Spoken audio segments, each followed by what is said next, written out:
Hey everyone, it's Jacqueline for Pixie Dust PhD. In today's video, we will be going over everything you need to know about Disney's Riviera Resort. This will specifically focus on relevant aspects for people trying to decide what their Disney Vacation Club home resort may be, but it will be full of information for anyone just generally interested in the Disney resorts. This marks the 6th video in the DVC Home Resort Fast Facts series, so we are officially over halfway done with all of the Walt Disney World DVC home resorts. Be sure to check out the rest of this video in this series if you're interested in information-packed content. Now, let's explore the offerings at Disney's Riviera Resort.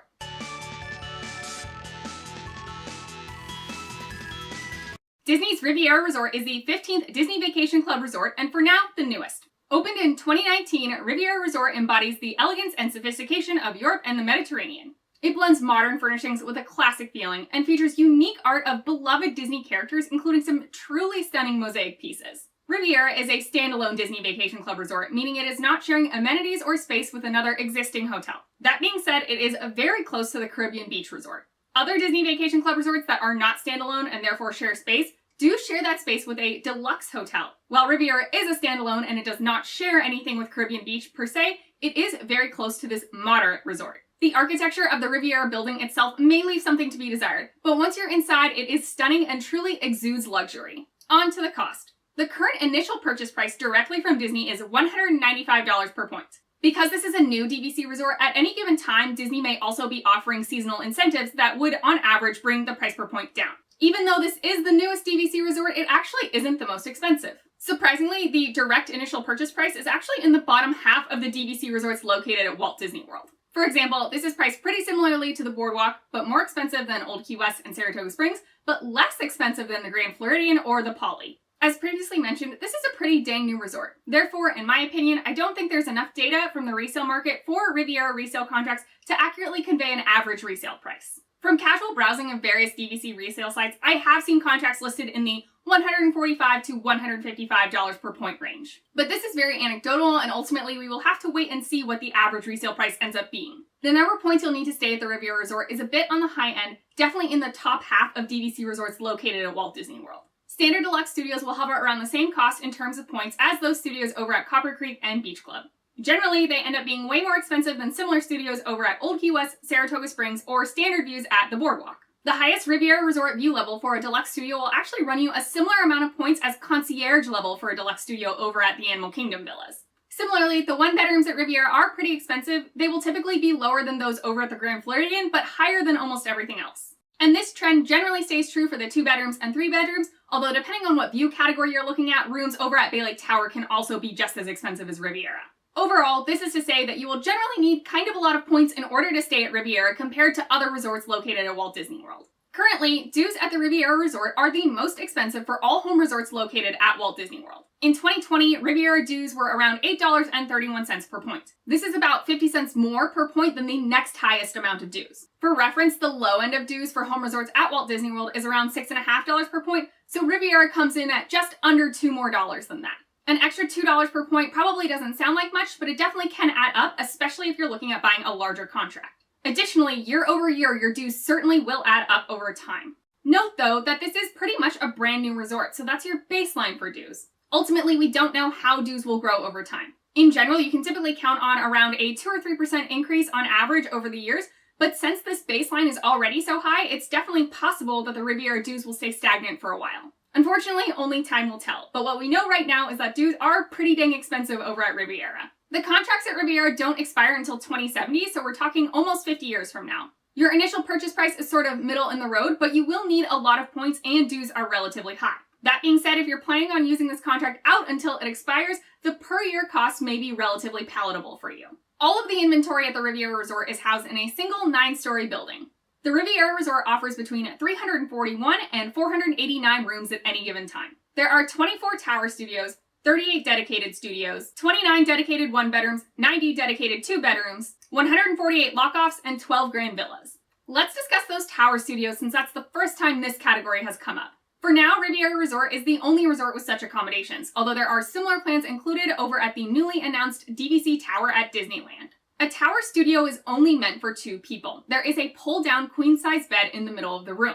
When that bed is not pulled down, your couch is there instead. But if you leave the bed down all the time, ultimately most of your living space is taken up by that bed. You do still get a small balcony, and the bathroom is very nice, although honestly, the bathroom space is almost as large as your total living space.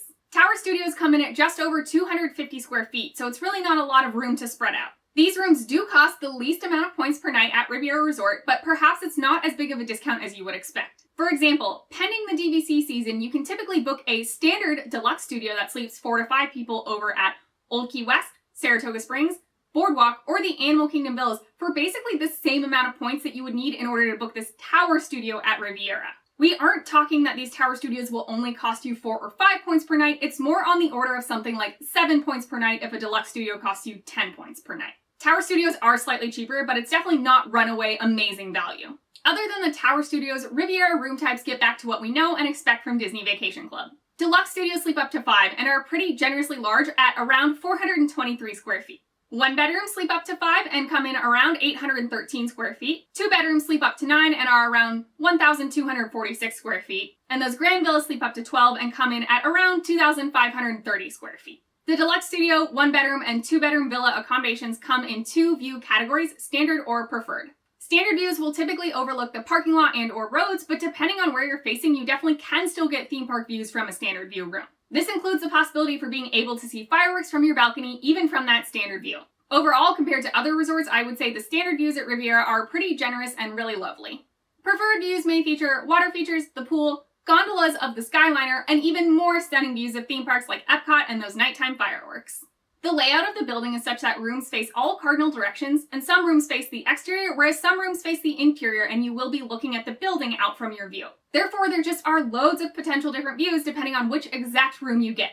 Being in the West Wing, so odd-numbered rooms ending in 7 to 21 and even-numbered rooms ending in 6 to 14 will get you closest to that exit to the Skyliner station. Although really any room ending in 35 or under will only be about a maximum of a hallway and a half away. Note that the rooms closest to the Skyliner in that West Wing, if you're facing the exterior, you may also face Buena Vista Drive. I have read some complaints about noise coming in from traffic on Buena Vista Drive, particularly if there's any sirens. Another thing to note, which may have been true about other DVC resorts and it was just so stark that I only noticed for Riviera thus far, is that the difference in points required for the view types is pretty dramatic. For example, in the second lowest DVC season of 2021, a 1-bedroom at Riviera will be 243 points weekly for a standard view, but 305 points weekly for a preferred view. For reference, during the same season, you can book a standard view 2-bedroom for 313 points at Riviera, so only 8 more points to get another entire bedroom. Now your view will be downgraded in comparison, so it will be up to you to decide if the view is worth all of those extra points. This is especially important to factor in when considering how many points you might want to buy if you're thinking about making Riviera your home resort. If you want to stay in preferred view rooms, be sure to take those point costs into account.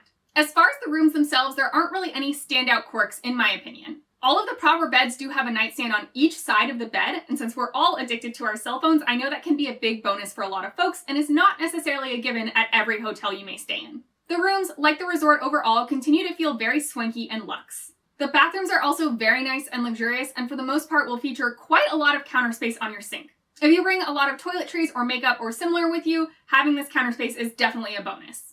For those looking to stay in tower or deluxe studios, the laundry facility is located on the 4th floor in the East Wing. And since this resort is so new, there are no refurbishments to report. For transportation, the Riviera Resort boasts being a Skyliner resort. From Riviera, you can take those Skyliner gondolas directly over to Epcot. You can also get to Hollywood Studios via the Skyliner, but you'll have to transfer at Caribbean Beach Resort. The walkway to the Skyliner is outdoors, but it is mostly covered. There's a covered walkway between the resort and the gondola station on the side that exits Epcot and is going to Hollywood Studios. There is, however, a small uncovered portion if you are going to Epcot and leaving Hollywood Studios, but it's really not too long until you can get back undercover.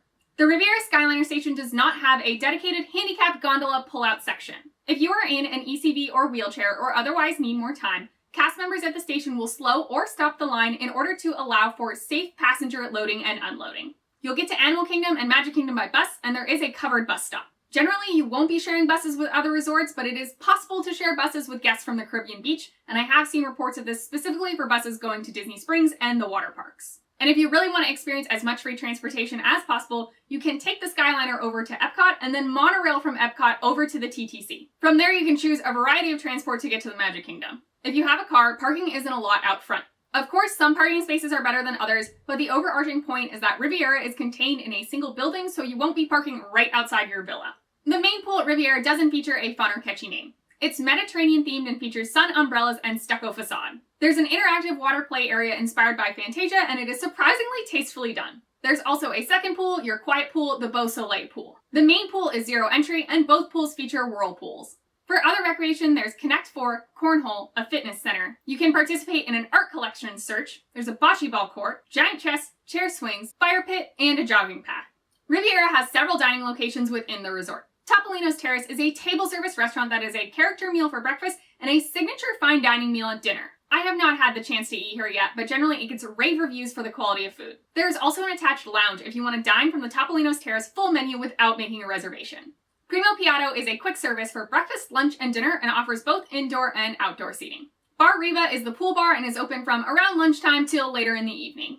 Here you can get sandwiches, salads, and a variety of beverages, including a slew of cocktails themed to various European destinations. The pool also features a gelato cart. Le Petit Café is open from early morning till late evening. In the morning, you'll find coffee, pastries, and other similar grab-and-go type items. In the evening, it switches over to cocktails, wine, beer, cheese, and other small sweet and savory bites. Therefore, Le Petit Café is classified as both a quick service and a lounge. If you're looking for more substantive food, I would head over to Primo Piatto instead, but Le Petit Café is great for some light bites and drinks. La Boutique is the main shop at Riviera, and here is where you will find your merchandise, groceries, snacks, and sundries. You'll primarily be filling up your refillable mug over at Bar Riva or Primo Piatto. While the rooms don't have noticeable quirks, the resort contract does. This is the first DVC resort with major implications from resale restrictions. If you purchase a contract on the resale market now, you cannot use any of your newly obtained resale points to book a stay at Riviera.